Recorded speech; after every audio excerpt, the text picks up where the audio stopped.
모든 영상에 소개하는 내용들은 각자의 판단에 맡깁니다. 리 에이스 채널은 항상 모든 영상에 있어서 유료로 하는 것들은 신중하게 결정하시는 것이라고 말씀드립니다. 아울러 무료로 하는 것들 역시 각자의 판단으로 선택해서 결정하시는 점이라는 것을 강조드립니다.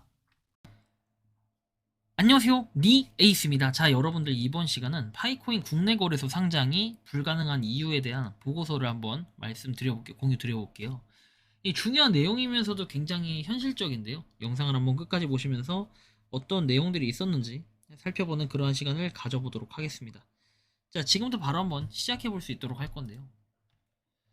자, 일단 이분이 이런 얘기를 하십니다. 거래소 상장이 되어야 거래가 활발하지 국내 거래소 상장부터 좀 시켜주면 좋겠다라고 얘기를 합니다. 사실 이 시작의 발상은 여기서부터예요. 이게 거래 상장이 당연히 되면은 저도 좋겠죠. 근데 뭔가 거래 상장이 안 되는 이유들이 있을 거 아닙니까? 그래서 그런 걸 조금 바라보자라는 이런 얘기를 좀 하고 싶은 거예요. 그래서 그 내용을 좀 봅시다. 일단 여기 보면 파이코인 국내 거래소 상장이 불가능한 이유에 대한 보고서에서 25년 7월 13일 기준이라고 되어 있습니다. 파이코인이 현재 시점으로 왜 국내 거래소에 상장되지 못하고 있는지 자세히 설명을 해드린다.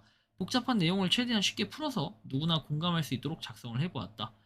파이코인이 어떤 코인인지, 한국의 규제 환경이 어떤지, 그리고 상장이 어려운 구체적인 이유를 하나씩 살펴보겠다라는 이런 보고서가 하나 있습니다. 이 보고서에 따르면 파이코인이란 먼저 보면 2019년에 시작된 암호화폐 프로젝트로 스마트폰만 있으면 누구나 쉽게 코인을 채굴할 수 있는 점이 특징이다. 비싼 장비나 전력이 비트코인처럼 필요하지 않고 앱을 열어서 버튼만 누르면 채굴이 가능하다. 이런 접근성 덕분에 전 세계적으로 6천만 명 이상, 한국에서도 약 130만 명의 사용자를 모았다. 하지만 이런 인기에도 불구하고 파이코인은 암호화폐 커뮤니티에서는 논란의 중심에 있다. 어떤 사람들은 혁신적인 아이디어라고 칭찬하지만 어떤 사람은 사기라고 의심을 하기도 한다. 이런 양면적인 반응이 국내 거래소 상장에 큰 영향을 미치고 있다라는 내용인데요. 좀 더 보면 한국의 암호화폐 규제 환경이라고 되어 있습니다. 한국의 암호화폐에 대해 세계에서 가장 깐깐한 규제를 적용하는 나라 중 하나다라고 내용을 얘기하죠. 특히 25년 7월 19일에 시행될 가상자산 이용자 보호법은 거래소들이 상장된 코인 600개 이상을 다시 점검하고 기준에 맞지 않으면 상장을 취소하도록 요구를 하고 있다.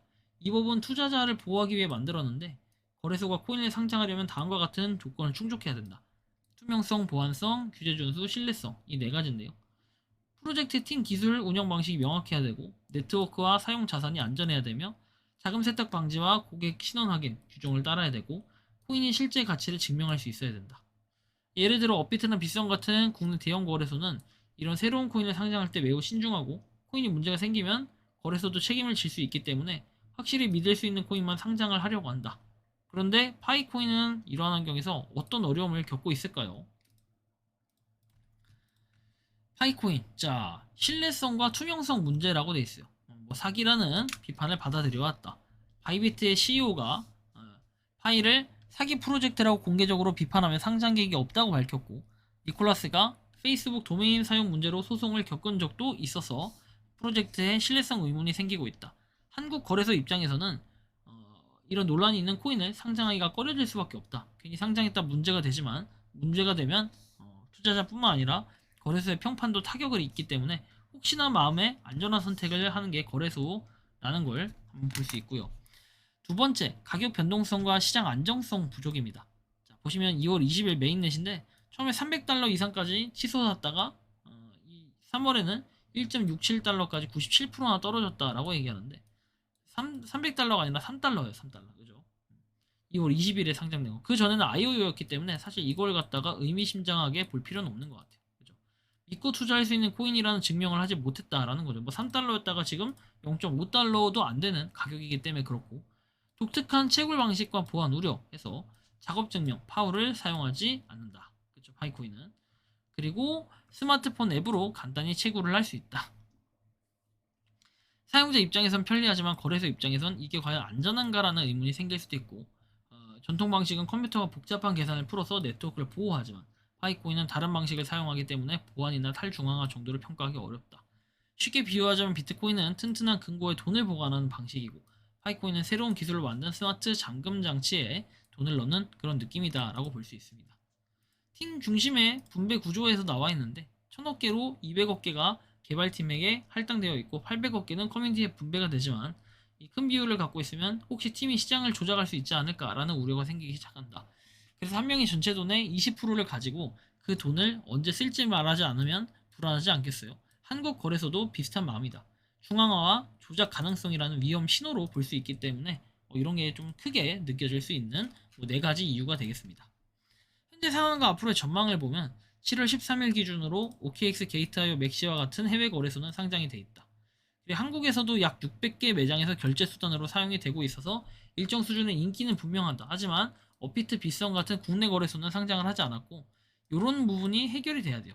결국에 투명성 강화, 가격의 안정성, 보안 입증, 분배 조정 거기에 플러스 한글 백서가 있어야 돼요.